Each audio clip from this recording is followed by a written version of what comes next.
Happy Saturday, everybody. It is a hot and muggy July day, and I thought I'd take some time to give a little bit of love to some of my most abused tools in my woodworking arsenal, and that is the chainsaws.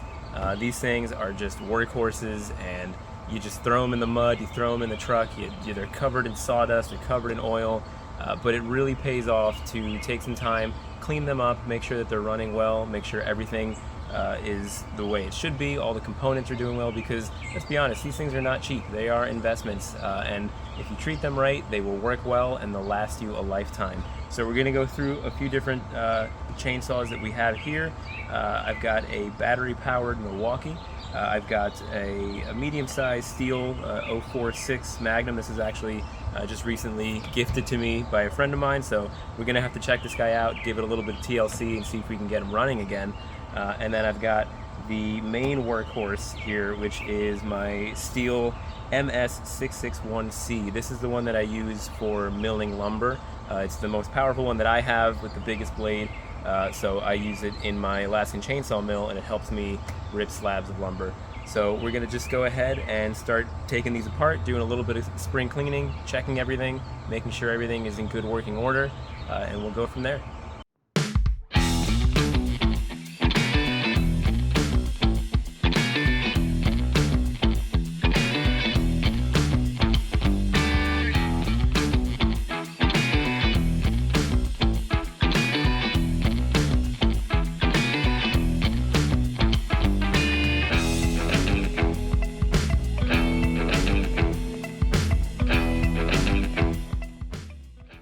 Now before we get started, just a few things to keep in mind. These are sharp, they can be dangerous, so safety is always a #1 priority.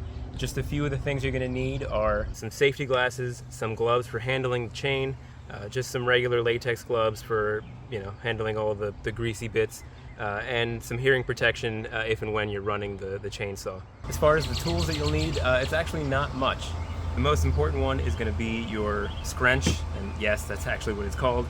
It's really just a screwdriver in one end with socket wrenches that match your chainsaw. So most of the Stihls and similar brands are going to use the same one. I think the Milwaukee has a slightly different one. You can use some brushes to clean out any of the greasy parts, get a lot of the gunk and sawdust out. Paper towels, enough said. As far as any liquids or cleaners, WD-40, some basic parts cleaner, brake cleaner works too.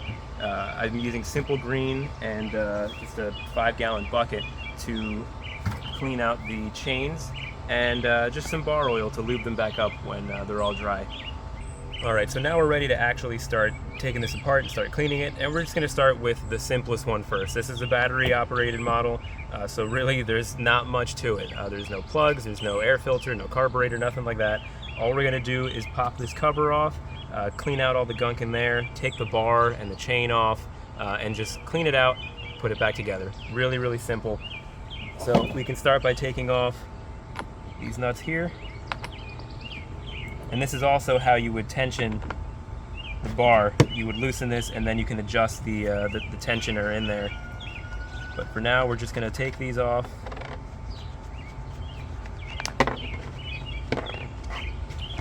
Pop this cover off, so you can see all this stuff just builds up in there, and over time that's going to create friction, it's going to create heat, and it could potentially cause damage to your clutch, to your chain, your bar, so you just want to get rid of all that stuff. Just going to pop your chain and your bar off. Again, these kind of come as a unit here, and just keep in mind the direction that your teeth are going with the bar, because when you put this on, it's very important that obviously the teeth are going in the correct direction. So the chain actually goes this way. It comes out of the top, comes back down, and goes back into the saw. So you want your teeth to be pointing in that direction. If you can see, there's kind of an angle on this top tooth, and it's pointing forward. So that's what you want. And the bottom row obviously is going to be pointing backwards. Now while we clean this out, I'm going to take some of that Simple Green and pour it into a 5-gallon bucket. I'm just going to let the chain sit in there for a little while, and then we can scrub off a lot of the grease, a lot of the gunk, and dry it off. We can just start with this, get all that stuff out of there.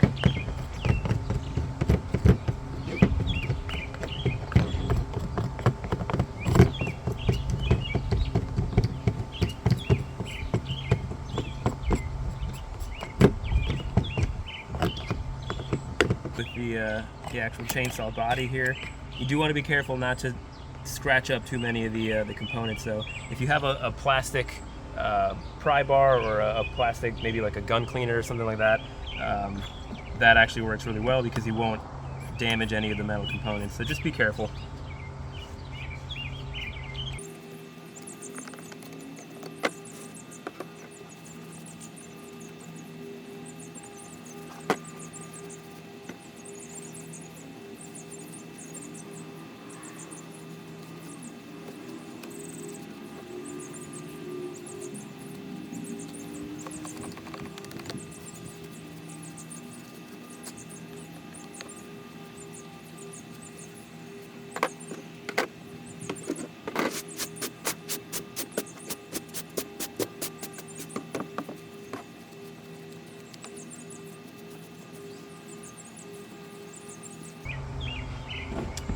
That pretty much does it for the body of the chainsaw. Again, this is a really simple version of it. There's not much to it. Once we put the bar and chain back on, then we'll make sure that we have enough oil here in the reservoir, and that's it as far as these guys goes. Then you just put a battery in and you're good to go. So we're gonna move on to the cover next. And again, this is just a matter of cleaning all this gunk out of here as best that you can.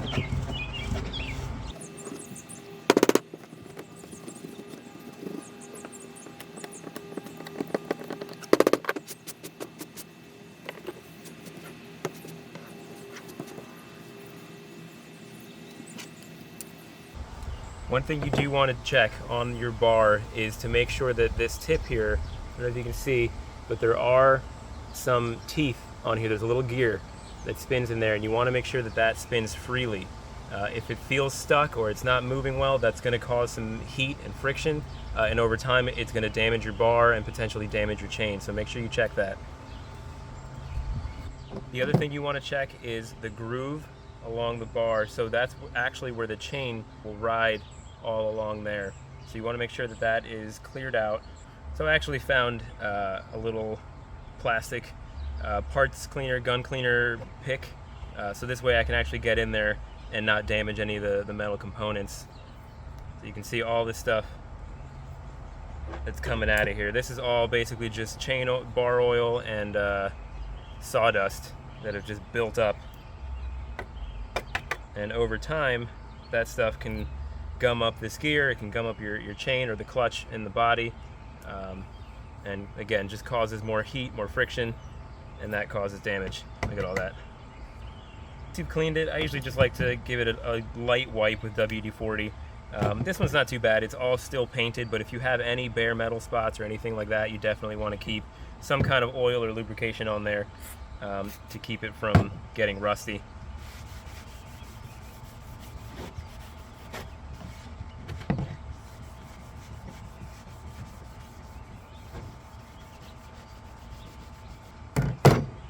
We're going to set these aside and we're going to go ahead and clean the chain. While we were cleaning that, we had the chain soaking in some simple green.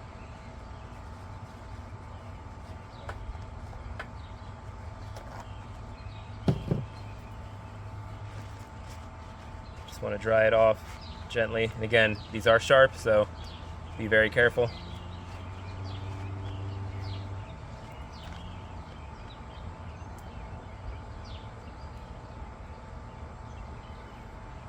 I'm just going to gently go across the surface of the chain, making sure that there's no gunk, there's no residue on there. We'll do one side, then we'll do the other, and then we'll just inspect the teeth.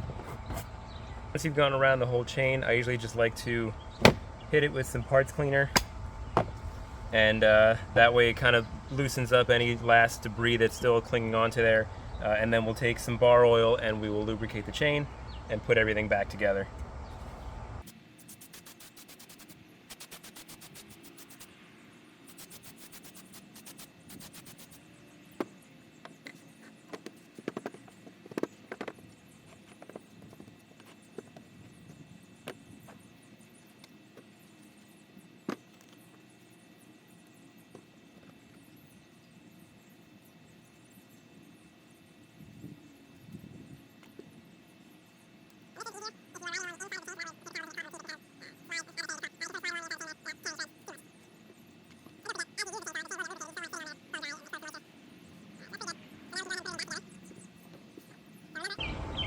And again, you want the angle pointing forward on the top, and on the bottom it should be pointing back to you.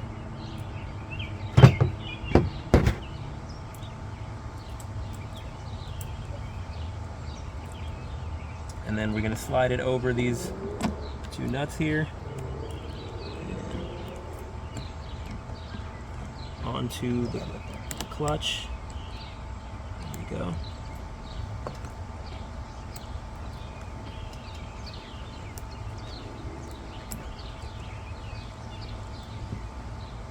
Then we can go ahead and put the cover back on.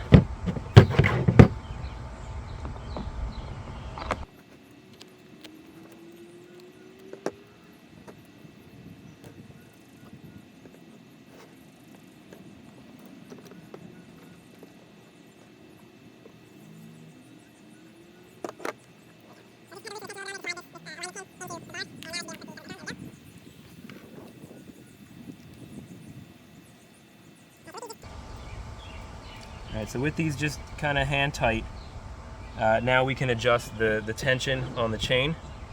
So this is way too loose. See how it's sliding up and down on me? So we're going to take the little tensioner here and we're going to tighten that. So as you can see, when I tighten it, the chain starts to move up. So what you're doing is moving the bar out, and it's actually putting tension on the chain. So you want the chain to be tight enough that when you pull on it, it just barely lets you pull, it just barely lets you expose that bottom runner there. So it's still a little bit loose.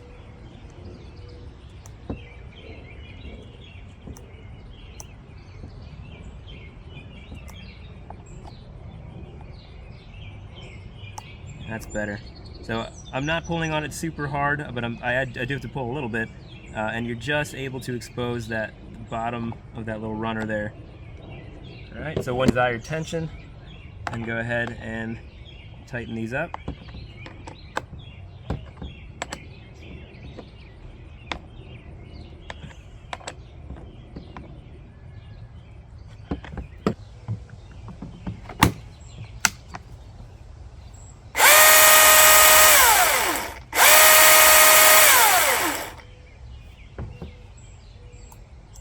Alright, that feels pretty good. So last thing we're going to do, brake on, battery out here. Last thing we're going to do is just make sure that there's enough oil in the reservoir.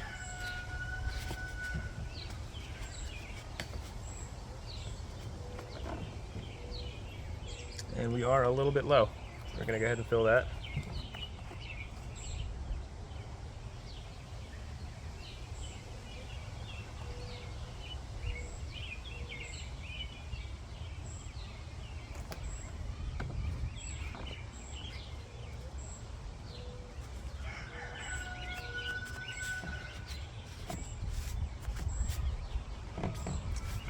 And that's that. This is good to go for another season. So that is the beauty of the electric versions. There's like zero maintenance on this thing. You just keep your chain sharp, keep it clean, keep oil in here, and periodically clean out all the gunk in there, and you're good to go. All right, well, now we move on to the big Mamma Jamma. Pretty much the same thing we're gonna do here. Remove the cover, take off the bar, the chain, and clean all that stuff. Not terrible, still pretty greasy. But I do try and keep up with this one since it is my main saw. I try and clean it pretty regularly.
Now here's that gear I was talking about earlier with the Milwaukee. I know you couldn't really see it on the camera, but all chainsaw bars have this, and this is just like a chain guide. So again, you want to make sure this is spinning freely, smoothly, doesn't stick or have any kind of friction to it. Note, on your chainsaw bar, there's going to be these little holes on both sides. I don't know if you can see it clearly here. See, there's one right here, and there's another one right here. And these are basically where the oil feeds into your chain. So you definitely want to make sure that these are free of debris, or they're free of dust and all other junk that might get gummed in there, because if not, that's going to hold up the oil, and it's going to, again, cause heat, cause friction, all the things that are going to damage the saw later on.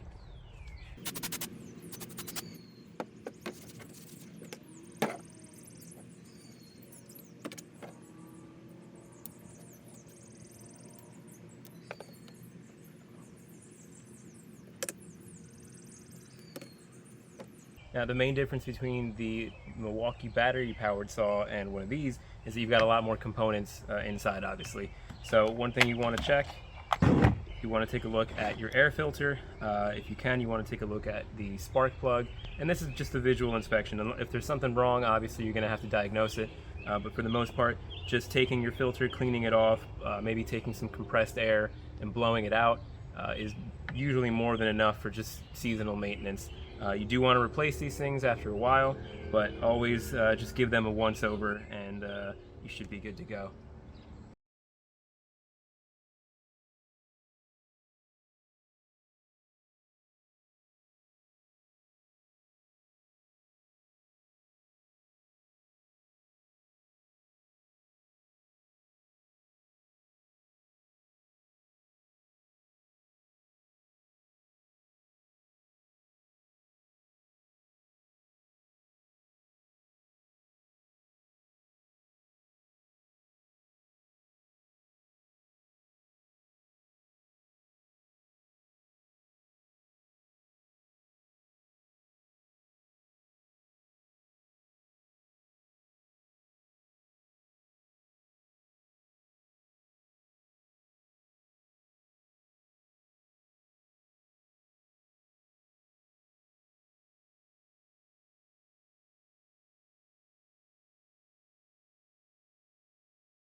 Now once you've got everything cleaned, you've got everything reassembled, you checked all the inner components, the carburetor, the spark plugs, the air filter, all that stuff. Now you can actually do something that we couldn't do on the electric version, on the battery powered version. You do want to make sure that with the brake off, your chain does move freely. Because if not, then there could be something binding in there, the chain could be caught on something, and when you go to start it, it could cause some issues. So once you have your tension set well, you know your chain is moving freely, it's riding along the edge of the bar evenly, now we can go ahead and test start it.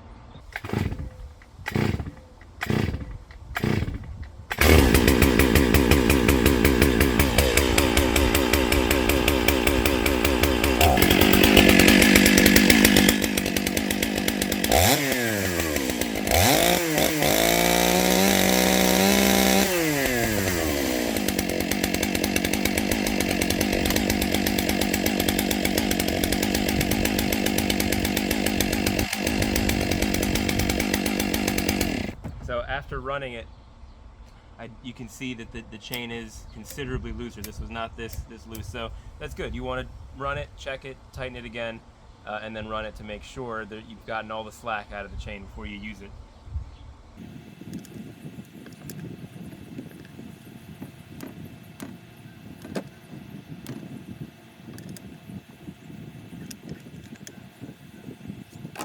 All right, so we've got the chain retensioned. We're going to try and run it one more time, and that should take care of it.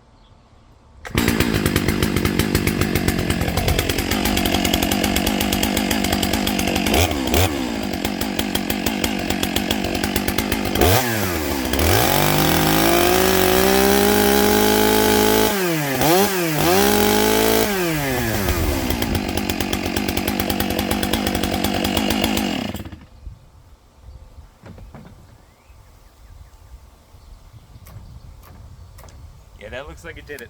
It's definitely a lot tighter.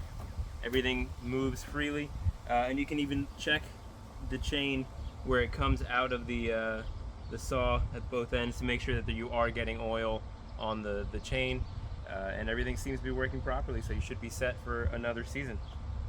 Well, that's it for cleaning these saws. You may notice I started with 3, but now we only have 2. The third one that I had gotten for free, it's given me a little bit more trouble than I thought, and I'm actually going to do a separate video on just troubleshooting that one, so that one's still in the works. But as far as just regular maintenance and cleaning, that's pretty much all there is to it. It is really not too complicated, and a little goes a long way for making sure that these stay working for a long time. So thanks for watching, hope you enjoyed, and I'll see you guys in the next one.